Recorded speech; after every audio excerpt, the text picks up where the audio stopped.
Welcome to the To Be Decided podcast. It's Joe here with a little preamble.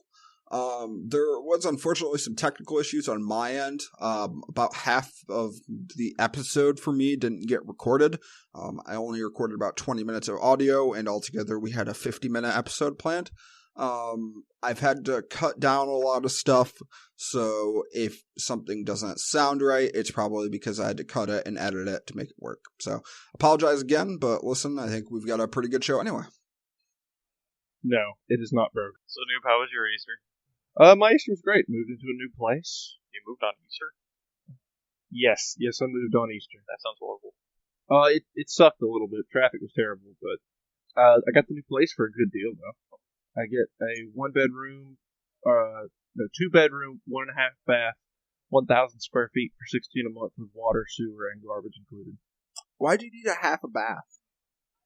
I don't know, but it's really nice just to have a toilet in there that you could just say to the guests go use to keep the peasants out of your master bathroom. You mean Joe when he comes down? Yes. That's fair. If you wouldn't want me using your bathroom.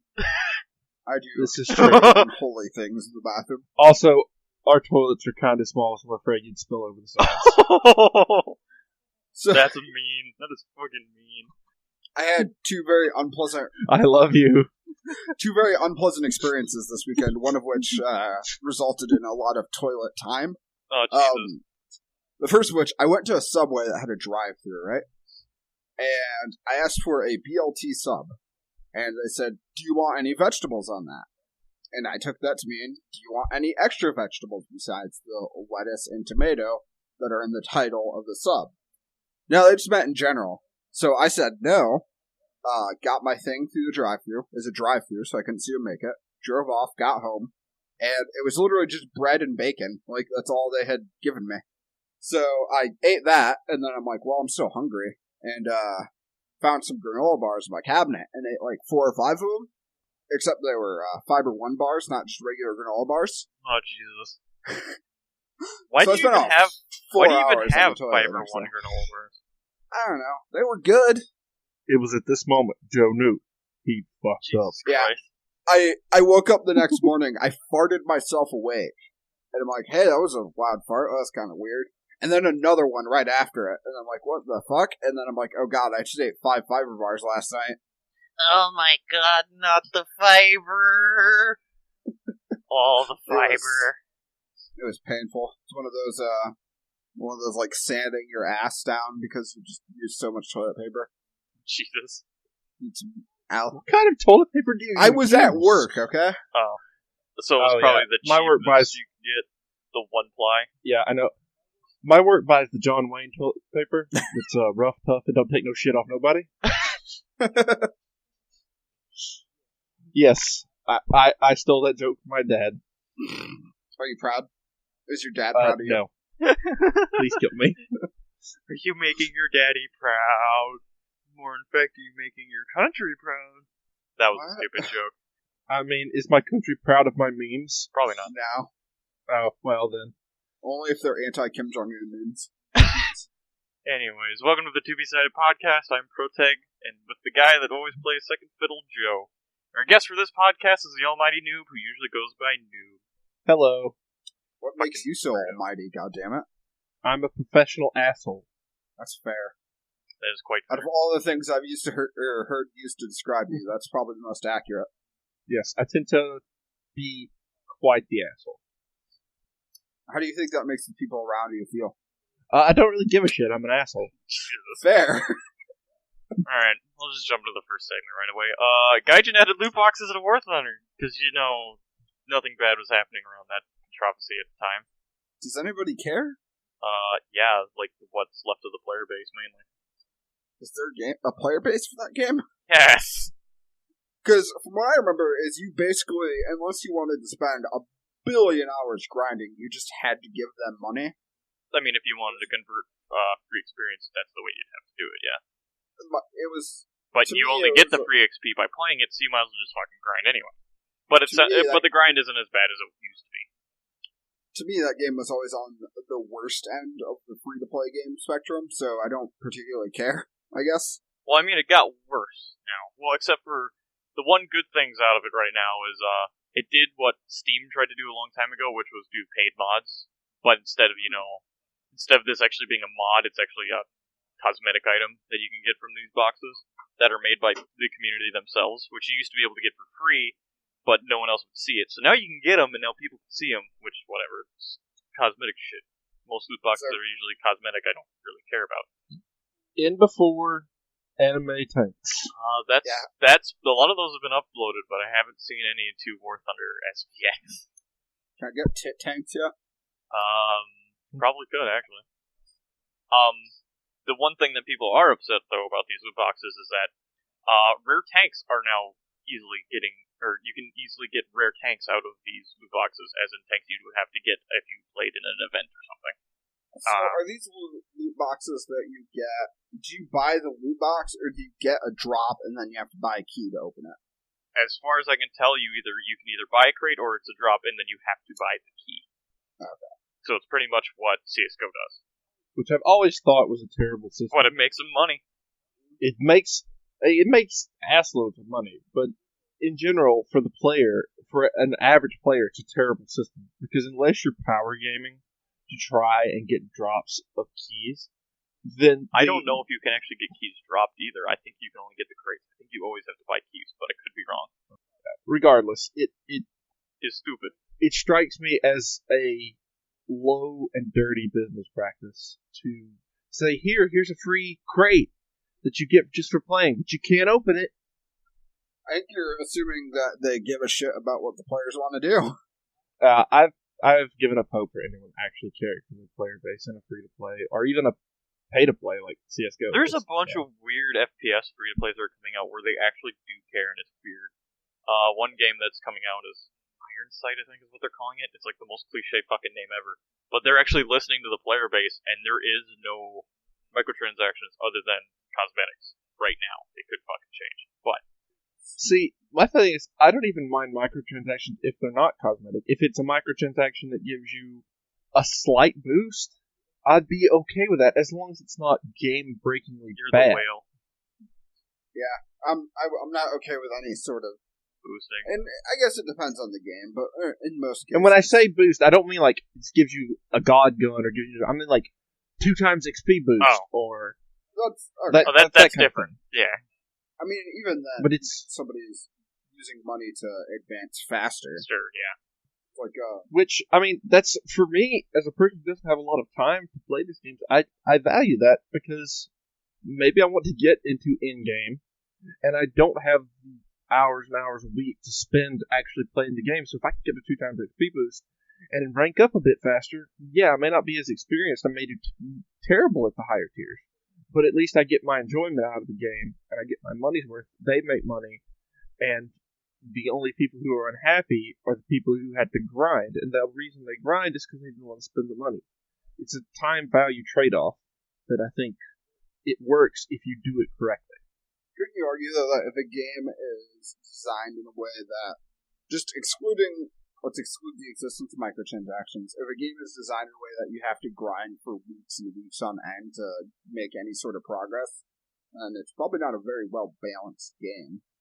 Well, I would agree. I think, like, pointing to War Thunder as an example from my past experiences playing War Thunder, it was super grindy, and you couldn't get past Tier 3 without hours and hours and hours and hours and hours Abrams. boring repetitive play, and that's what really turned me off from it. Like, oh yeah, because I couldn't advance with the time I had allotted a week. That is, the number one reason I didn't play War Thunder as much as I probably would have if it was a different game, because the whole idea of video games is that they reward you for doing something. It's a very basic do something, get a reward model. And once you're just doing something and not getting a reward, well, then there's not a game anymore. You're just working. Yeah, and if I want to work, I'll go to work. Fuck. But, I mean, some people like that. That's why those kind of games exist, because people do it. I mean, they just like the repetitiveness of games. That's why you usually see Call of Duty's doing pretty good, because people like repetitiveness.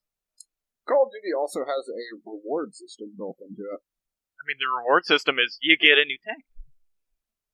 And the thing about Call of Duty is, whatever you want to say about it being repetitive, whatever, it's a well-designed, well-put-together game as far as that goes. Like, you can't fault the engine design or the asset design. Everything's pretty.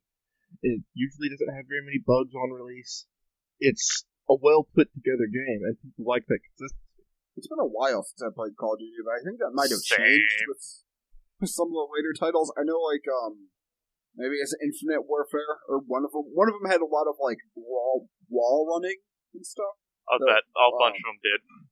Yeah, but I heard at least one of them, it felt, like, super thrown together and sloppy, so I think that that was might be Infinite changing. Warfare. Yeah. Well, I it know sounds at like least World War II wasn't put together decently, too, is what it sounds like.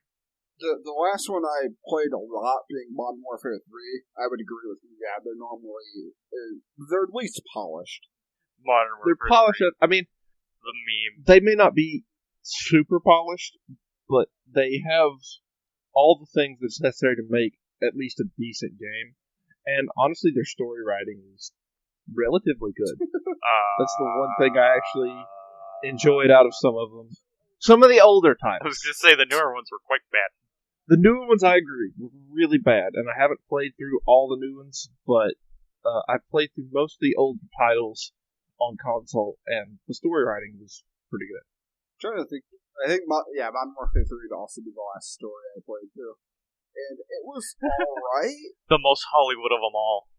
Yeah. It literally ends at a casino. I remember the kid, there's a kid who gets, like, gassed or something. It's like an entire family gets fucking gassed. Like, oh, we had you be a mass shooter in the last game. How do we one up that? Poisoning children! I, too, played Rainbow Siege Vegas. Yeah, here we go. I think what we need to take away from this Wasn't that is, in Vegas too, though? Rainbow Six Vegas 2 is the ultimate game. Yes. Except for when the sound bug happens. Yeah, shut Game up. has not aged well. No, it hasn't aged well, but it was a wonderful game back when I Back in the day. first started PC gaming, and back in the days when I was young, free, didn't have to pay rent. Well, you're the one that decided to get married and shit. Hey, I mean, if somebody had I fucked want you, to you'd have probably children. marry them Wait, too. what? Protect. Wait, what? I said if somebody would fuck No. you, you'd probably What marry he too. said. I said I want to have children to carry on my legacy. I thought you said you also had children. I was like, wait a minute, what? No, I don't have kids yet. That he knows of. There could be a bastard child somewhere. A little I mean- noob snow running around. It'd be half nude, half Mexican. So. Oh. Anyways, back to War Thunder. Yeah, they had loot boxes after the whole EA controversy. Yeah, that was fucking smart. I mean, a lot of games have come out with loot boxes since that. Didn't the Division add loot boxes after that too? That's all cosmetic. That's cosmetic. What I'm saying is why the people are pissed off that the loot boxes are here in War Thunder is they can actually get you tanks that are almost literally pay to win if you actually have the tanks. So like the KV-220, in its tier, you can't pen it at all. And then there's some other tanks too that you could unlock during those events when you could get them that are just plain OP as fuck. Oh God, did they bring back the Calliope? So that you could just buy. Oh, see that thing? And it's bad now because they nerfed Rocket. Oh, good, finally. Last time I played, the Calliope was the bane of my existence. The fuck is a Calliope? It means Calliope. I also don't know what that Whatever. means. It's a Sherman with a bunch of rockets on top. Alright. You say so. Think Katusha, but with Oh, a sure. Sherman underneath, underneath. yeah. Does Gaijin have a Facebook page where they They have a pawn all Facebook their page. wares? Wait, what? Where they pawn all their wares? I don't. Where they talk about fucking Means loot boxes, sell damn it. shit. No, so they kind of just slid this one in without really telling people. It just kind of showed up. Man, way to miss that cue to transition, bud. It's your fucking thing. Anyway, fucking Facebook is in a whole bunch of trouble. Motherfucker, that you wrote it. Why do I transition to it? What? Since when have they not been? No, Shut we're up. going to argue about Transitioning transitions now. We are transitioning now. I am the guest, and I am transitioning us to Facebook All right. now. Alright, fine. Since when has Facebook not been in trouble in the past 5 years? I don't know. When have they been in trouble? They have been in trouble about data protection and data laws for a while now because their data policy is so terse and obtuse and dense that if you put anything on their site, it becomes their property. And that policy has been in place since at least 2013. So your pictures and your posts are now the property of Facebook. They're not your intellectual property. They become their property as soon as you post it on their website. So that has been there for a while now. So Facebook has never been high up on the list of sites that respect your data. They also have a service where you can send them nudes. Wait, what? Yeah, that's the thing. I think it's like a beta, but basically, if you're concerned about nude pictures that you've sent to somebody showing up, you can send them to Facebook, and Facebook will add it to their magical filter. So I don't know, they find it. Yeah, it's essentially to combat the whole revenge porn phenomenon, which I'm not sure how much of a phenomenon it actually is. I don't know. It sounded like a lot of people did it. But at the same time, you're sending off nude photos of yourself to a magic box that Facebook says is totally secure. Which we weren't. Totally 100% secure. Because a firm called Cambridge Analytica used a function of Facebook's development API to obtain up to 50 million profiles worth of personal information. Basically, a while back, this is still a couple of years ago, but Facebook API would let you see some information and, like, I guess, basically query some information about likes and whatever from your friends.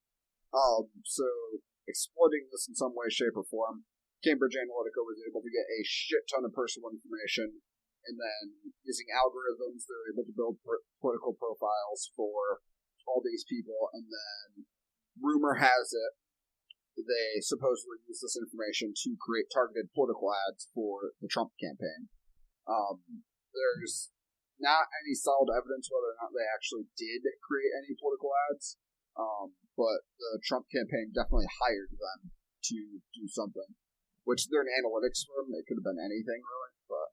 That's the thing, like, you gotta remember, every election cycle, everybody uses analytics firms, but what they did is a little bit different in that they, instead of doing the survey call, which is normally what you get, like, hey, who are you voting for? I'm sure you've all been familiar with that kind of trash call. Surprisingly not. Yeah. Consider yourself one of the lucky ones. Fuck you. But, yeah, I mean, analytics are a part of election cycles and data, and that's fairly common. There's nothing wrong with that. You need to figure out how people are voting, to figure out how you need to run your campaign, and what issues people are concerned about. There's nothing wrong with that in general, but the problem Cambridge has done is they've used personal data from the Facebook API. So they obtain personal data, which should not normally be available to the analytics for a political campaign to construct political profiles. And that's where the real issue out of this is coming, is the fact that they are pulling data that would not normally be available under any normal circumstances to be used to form political opinions. And technically, from what I understand, they're not actually the ones who pulled the data. It's some developer who was working on something and then just gave the data to them. Yeah, and that's the thing, like, as a developer myself, balancing API accessibility and the ability for people's data to be secure can often be one of the trickiest parts of developing any application. And with Facebook's current, and I don't want to bring up, their current social and political stance on data, as Mark Zuckerberg has made very clear with his policies and statements about your personal data, they really don't care, I guess would be the best way to say that, if your personal data is leaked, because they believe that in the mass amounts of data on the internet, it would just get lost. So, there has been, it sounds like maybe that too might be changing, because there's a huge hashtag in Facebook, if you're the kind of person who uses hashtags, campaign. I use Twitter. And in backlash of that, Mark Zuckerberg gave an interview on CNN, and a couple of things they outlined is that, basically the feature that was exploited to get all this information has long been done away with. The privacy settings were changed or whatever. But any company that holds personal information that shouldn't will be asked to remove the personal information and submit to an audit by Facebook. And if they don't, I guess Facebook will somehow kick them off the platform.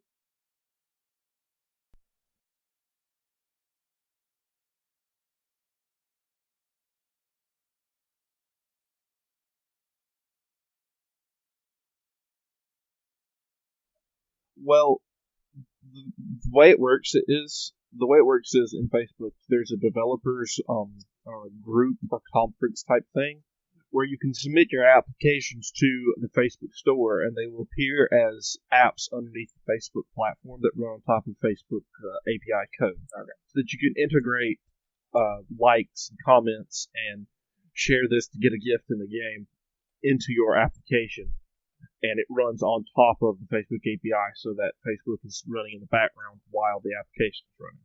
So what I'm assuming is what they mean by that is they will remove because to get access to the API, you have to sign up with Facebook and get a token, which is a cryptographic string that allows your application to be uploaded to an interface with the code. So I'm assuming that what they'll do is probably just revoke that token. Now, do you think social media companies should be responsible for protecting private data the same way like the healthcare industry is, for example? Yeah, and I work in education, as IT in education. We have a very similar concept here with non-disclosure agreements between us and the student. Like, we're not allowed to reveal anything about that student if they don't explicitly give us permission to do so, not even to their parents. Well, I think it comes down to the fact that your privacy of information and your information is yours. Under the same kind of sense you would use an intellectual property law, in that what you create is yours. Your information, your identifying information, is yours. It's an extension of your person. So I think, yes, they should have responsibility that if you are extending yourself as a person to their platform, they have a responsibility towards you to maintain whatever level of privacy you desire according to that. The trick is, I think, is that the implementation of that, and there are no regulations or any implementation guidelines. We're kind of finding it out as we go along, because we've never had this kind of problem before. Now, do you think they should have to tell you what your information is being used for?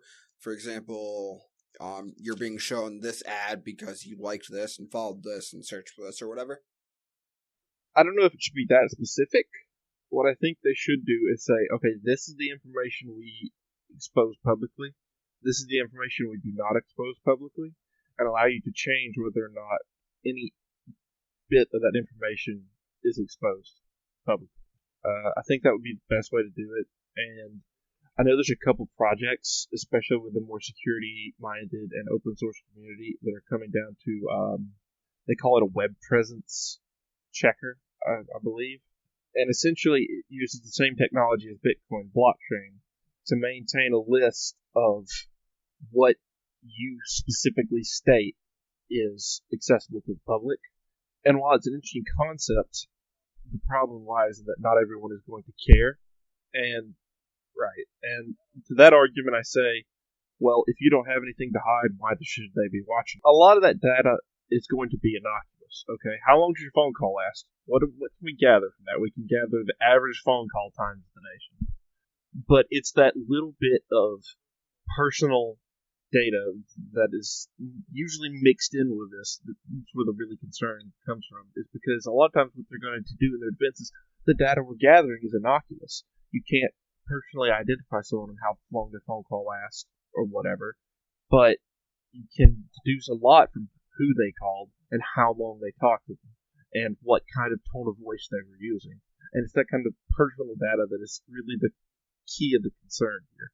Because I think we all understand that in the online world, we're going to have data out there. If you participate in anything online, you're going to have some sort of data that identifies you out there accessible to the public. You're going to have an online presence. It's about what's in that online presence and can you control it. Well, moving on from creepy Orwellian companies trying to steal your data, we're going to move on to creepy cults in Montana trying to fucking kidnap you and shit with stuff in Far Cry 5. It takes place in Hope County, Montana. Just little facts about Montana. Montana has the lowest population density of all the states. 4 people per whatever amount of acres. It's not a lot. Literally, if you go to Montana, prepare to be in the middle of bumfuck And nowhere. cell reception is shit. In the story, you play as a rookie deputy sheriff going on. It starts out with you kind of watching a video on like the dude you're going to go arrest. The dude, the head. I'm gonna say cultist for this. The head cultist, Joseph Seed. Yeah, the father. I got like halfway through the game and then I restarted because someone wanted me to like stream the game from the beginning. But they're trying hard to make you second guess the characters, but I 2 of them I can't even second guess because they're just assholes straight out. But the funny thing is like you would think they'd be going like when you start out the game, you're with a U.S. Marshal going in to arrest the father. So with that, for what they're arresting him for is the possibility. I can't remember the exact term. I should know the exact term, but I don't know it. It was that there's a possible link between him and kidnappings. And it's like, well, that's what they could slap him with? That's it? I mean, not literally having a militia outside shooting up towns and shit like that. This is normal. Carry on. Just wild As you cult. do the arrest, you actually do arrest him and get him into the helicopter to leave the area to where one of the cult followers throws themselves into the rotor blades, causing the helicopter to crash. It was like, well, that was brutal. But other than that, that's how it kicks it off. The helicopter crashes, the dude escapes, the dude doesn't really escape. You escape because all the people start showing up, and then it kind of starts going down the rabbit hole of now you're trying to start a revolution, quote unquote, in Hope County to take back the county, pretty much. Are there towers? Oh yeah, there's one tower, and they make a joke about it like right away. Okay, at least they're self-aware. You just need this one for some reason. From an outside perspective, I haven't played the game yet, but what it looks like to me before I buy it is that the story is pretty shit, but the gameplay is fucking awesome. The story's not that bad, no, yeah. And with that, thank you for listening to the To Be Decided podcast. I would like to apologize again for all the technical issues we had. Unfortunately, there's about 25 minutes of recording that just didn't make the grade because it didn't make sense that we're missing one of the audio tracks for it. So that's really unfortunate, but stay tuned. Next week, we're going to keep doing some new exciting stuff. Hopefully, we're going to record it all, so that'll be good. You can follow us on Twitter at @tobedecided_pod to keep up to date with the show. You can also check out tobedecidedpodcast.com for show notes and what have you.